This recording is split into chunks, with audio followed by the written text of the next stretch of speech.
اتحاد بین المسلمین کی ایک کانفرنس ہو رہی تھی، تو وہاں پر ایک مولوی نے محرم سے پہلے کی کوئی ایک میٹنگ تھی، بہت پرانی بات ہے، اس مولانا نے اٹھ کے کہا، اس نے کہا میری سمجھ میں نہیں آتا جب اس دور کے تمام مسلمانوں نے یزید کی بیعت کر لی تھی تو امام حسین نے انکار کیوں کیا؟ جب سب نے بیعت کر لی تھی حسین نے کیوں کی؟ زندگی قربان کروں سنی عالم دین مولانا کوثر نیازی کے، مولانا کوثر نیازی علمدار شاہ جی اٹھ کے کھڑے ہو گئے، اس نے کہا کیا کہا تو نے؟ اس نے کہا جب سب نے بیعت کر لی تھی حسین نے کیوں نہیں کی؟ اس نے کہا سوال بدل، جب حسین نے نہیں کی سب نے کیوں کی؟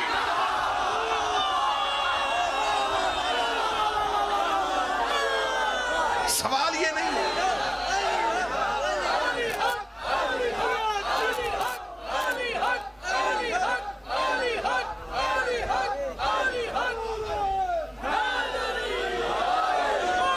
بسم اللہ سرکار، بادشاہ حسین عزت عطا فرمائے، سیدہ آپ کو عزت عطا۔ اس کا سوال یہ نہیں ہے کہ جب سب نے کی تھی حسین نے کیوں نہیں کی، سوال یہ ہے کہ جب حسین نے نہیں کی تھی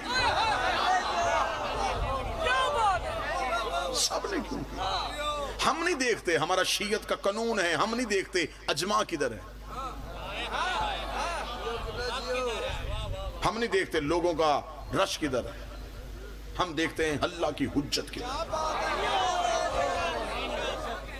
ٹھیک ہے سرکار، ہر دور کے حاکم نے ہر دور کی حجت کو حکومت کے ذریعے خریدنے کی کوشش کی۔ لیجیے اصول حجت بتانے لگا۔ رسالت امام مکہ میں آئے، فرمایا قولوا لا الہ الا اللہ، کہو اللہ ایک ہے۔ مکے کے بڑے بڑے سردار رات کی تنہائی میں حضرت ابو طالب کے گھر آئے، کہنے کہ ہم تیرے بھتیجے محمد سے کوئی بات کرنا چاہتے ہیں۔ سرکار حضرت عمران نے کہا بیٹھو میں بلاتا ہوں۔ رسالت میں آپ کو بلایا، کیا کہنے ابو طالب تیری عزت کے، جس کے بلانے پہ نبی آیا کرتے ہیں۔ ہائے ہائے ہائے ہائے ہائے ہائے،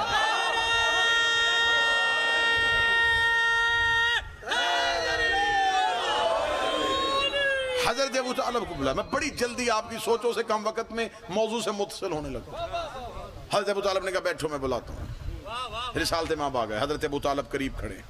مکہ کے سرداروں نے کہا ابو طالب ہم تمہارے سامنے بات نہیں کرنا چاہتے، تھوڑی دیر کے لیے آپ ذرا کمرے سے باہر جائیں۔ حضرت ابو طالب کمرے سے باہر گیا، دروازہ بند ہوا۔ عبداللہ کا لال سید الانبیاء ان کافروں کے درمیان بیٹھے۔ سرداروں نے کہا کہ دیکھ ہم تیرے خاندان کی عزت بھی کرتے ہیں، انہیں سردار بھی سمجھتے ہیں، یہ جو تو نے نعرہ بلند کیا ہے نا کہ اللہ ایک ہے، ہمیں تیرا اللہ ایک ماننے پہ کوئی انکار نہیں، مان لیں گے۔ جہاں ہم اتنے بتوں کو مان رہے ہیں وہاں ایک اور مان لیں گے، لیکن ایک شرط ہے، اپنا ایک منوا ہمارے برے نہ کہے۔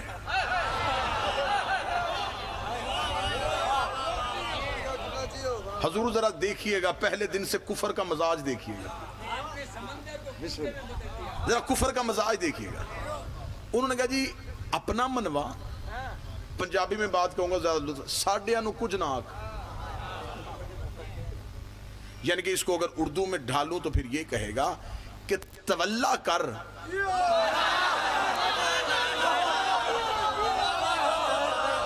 تبرہ نہ کر۔ یہ جو لا کہہ رہا ہے نا، تو لا یہ ہٹا دے، نہیں والا بات یہ ہٹا دے، تیرے خدا کو مان لیں گے، کچھ نہیں ہوتا، جہاں اتنے خدا ماننے تیرا بھی ایک مان لیں۔ یہ جو ہم نے بنائے ہیں نا آخر اسے ہمارے باپ دادا پوچھتے رہے ہیں۔ اچھا کافروں کا یہ بھی مزاج ہے کہ یہ کہہ کے بھی حق سے انکار کر دیتے، اب باپ دادے کو چھوڑ دے۔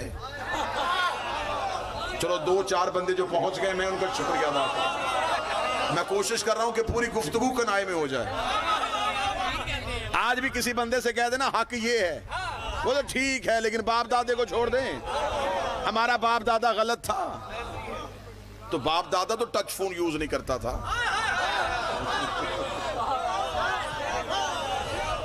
تو آپ کے ہاتھ میں کیوں ہے؟ اب وہ آج کہتے ہیں یہ تھوڑا عرصہ پہلے یہ باتیں شروع ہوئی ہیں، یہ علی ولی اللہ یہ اب شروع ہے، اس دور میں کب تھا؟ اچھا کیا آپ کہتے ہیں کہ تحقیق کا دروازہ بند ہے؟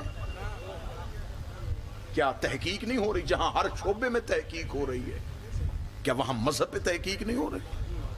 کیا وہ جو حدیثیں جو چھپا لی گئی ہیں اب وہ کھدائی سے نکل نہیں رہی؟ بھئی اس دور کے تقاضے اور تھے، وہ دور اور تھا۔ وہاں ہمارے علماء اکرام سنی کو شیعہ کر رہے تھے، میں ٹھیک کہہ رہا ہوں جی؟ غیر مذہب کو شیعہ کر رہے تھے۔ انہیں کیا پتا تھا کہ گھر میں ہی آگ لگ جائے گی؟ وہ تو بیرونی سرحدوں پہ کھڑے تھے۔ وہ دور یہ تھا ہی نہیں کہ ان موضوعات پہ بحث ہوتی۔ آج کہتے ہیں جی آج ان کو پتا چل گیا، اتنا عرصہ پہلے یہ سارے کہاں تھے؟ تو آپ کو کب کہا ہے کہ یہ علی ولی اللہ کو 2020 کا مسئلہ ہے؟ یہ غدیر کا مسئلہ ہے۔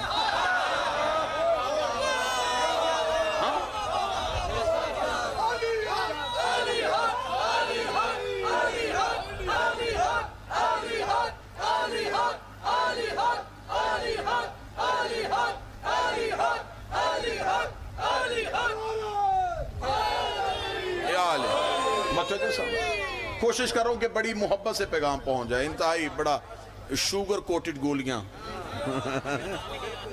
جو بڑی آسانی سے نگلی جا سکیں، جس پہ کوئی بھی دل میں خرابی نہ ہو، معدے میں بد ہضمی نہ ہو، آسانی سے ہو جائے۔ انہوں نے کہا کہ تو بات یاد ہے، ہمارے خداؤں کو برا نہ کہیں، اپنا منوا لیں۔ رسول نے کہا نہیں، ایسا نہیں ہو سکتا۔ حق منوانے کے لیے انکار پہلے کرنا پڑتا ہے، پہلے جھوٹوں سے نفرت کرنی پڑتی ہے، پھر سچوں سے پیار کرنا پڑتا ہے۔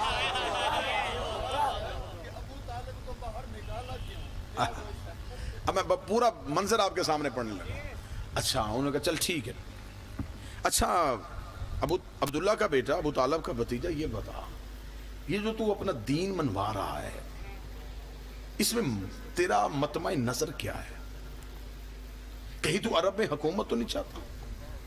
اگر تیرا مطالبہ عرب میں حکومت کرنا ہے، ہم یہ عام افراد نہیں بیٹھے آئے، ہم ایک ایک بندے کے کہنے پہ کئی قبائل ہیں، ہم اکٹھے ہو کے تجھے لکھ کے دیتے ہیں، ہم تجھے حکومت بھی دیں گے، جسے موضوع کی ابتدا یاد ہے کہ اللہ کی حجت کو حکومت کی ضرورت نہیں ہے، ہم تمہیں حکومت بھی دیں گے، اور اگر حکومت سے بھی راضی نہ ہو عرب کے بڑے گھر سے رشتہ بھی دیں گے۔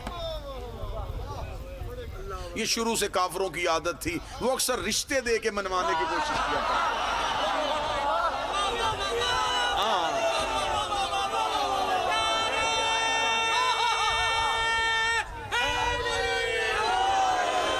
یہ مزاج تھا، یہ کفر کا مزاج تھا، وہ لالچ ایسے لالچ دیا کرتے تھے، ایسا ہی لالچ انہوں نے دیا، ان کا رشتہ بھی دیتے ہیں، عرب کی حکومت بھی دیتے ہیں۔ جواب سلیبس کی کتابوں میں لکھا ہے، تبا مصر کتاب کا حوالہ نہیں دینے لگا، سلیبس کی کتابوں میں لکھا ہے، رسالت میں آپ مسکرائے، فرمایا دائیں ہاتھ پہ سورج رکھو، بائیں ہاتھ پہ چاند رکھو، میں پھر بھی تمہارے گھروں سے زیادہ ابو طالب کے گھر کو ترجیح دوں گا۔ تمہارے بڑے بڑے گھروں میں کفر رہتا ہے، اس کے چھوٹے سے گھر میں کل ایمان رہتا ہے۔ میں تمہارے لالچ کو نہیں مانوں گا۔ لے دی پہلی حجت کائنات کے رسول کے سامنے، حکومت آئی لالچ بن کے، نبی نے ٹھکرایا، تخت بھی نہیں لوں گا، رشتہ بھی نہیں لوں گا، بس یہ جملہ ذہن میں رکھنا، تخت بھی نہیں لوں گا، رشتہ بھی نہیں لوں گا۔ انہوں نے کہا چل ٹھیک ہے، تو نے بہت بڑی آفر ٹکرائی ہے، یہ عام نہیں تھی، تخت دینا، بڑے گھر کا رشتہ دینا، انکار کر دیا تو نے، اب ہم مقابلہ کریں گے۔ رسول نے کہا کہاں مقابلہ کرو گے، یہی لالچ لے کے پھر بھی تم ہمارے گھر آؤ گے، ہم تخت بھی ٹھکراتے ہیں، ہم تاج بھی ٹھکراتے ہیں، زیادہ سے زیادہ 1 منٹ ہوگا اور آپ کو نتیجہ سامنے جزیرہ نظر آنا شروع ہو جائے گا کہ وہ سامنے نتیجے پہ ہم پہنچ گئے ہیں۔ پھر میں تخت بھی ٹھکرایا، رشتہ بھی ٹھکرایا، تخت بھی نہیں لوں گا، رشتہ بھی نہیں لوں گا، یہی حکومت علی کے سامنے آ گئی۔ امیر المومنین نے فرمایا اٹھاؤ اپنی زخمی اونٹنی کو، تمہاری یہ حکومت میرے نزدیک بکری کے ناک سے بہتے ہوئے پانی سے بھی کم ہے۔ یہ حکومت سج دج کے دلہن بن کے حسن کے سامنے آ گئی. حسن نے چہرہ پھیر کے کہا جسے باپ طلاق دے دے وہ بیٹوں پہ حرام ہو جاتی ہے. یہ حکومت دھمکی بن کے حسین کے سامنے آ گئی. حسین نے کربلا میں چیر کے بتا دیا کہ حکومت کو ہم کچھ نہیں سمجھتے. یہی حکومت سجاد کے سامنے آ گئی. سجاد نے زنجیروں میں باندھ کے شام کی گلیوں میں رول کے رکھ دیا. یہی حکومت باقر کے سامنے آ گئی. باقر نے اپنے حلم کے ساتھ اس کے سینے کو چیر کے رکھ دیا. یہی حکومت صادق کے سامنے آ گئی. سچے خطبوں سے جھوٹے چہرے واضح کر کے دکھا دیے. یہی حکومت قاسم کے سامنے آ گئی. اپنی عطا کے ساتھ اس کے پرخچے اڑا دیے. پھر رضا کا دور آیا. رضا کے قدموں پہ گر کے تخت بھی لے لے رشتہ بھی لے لے.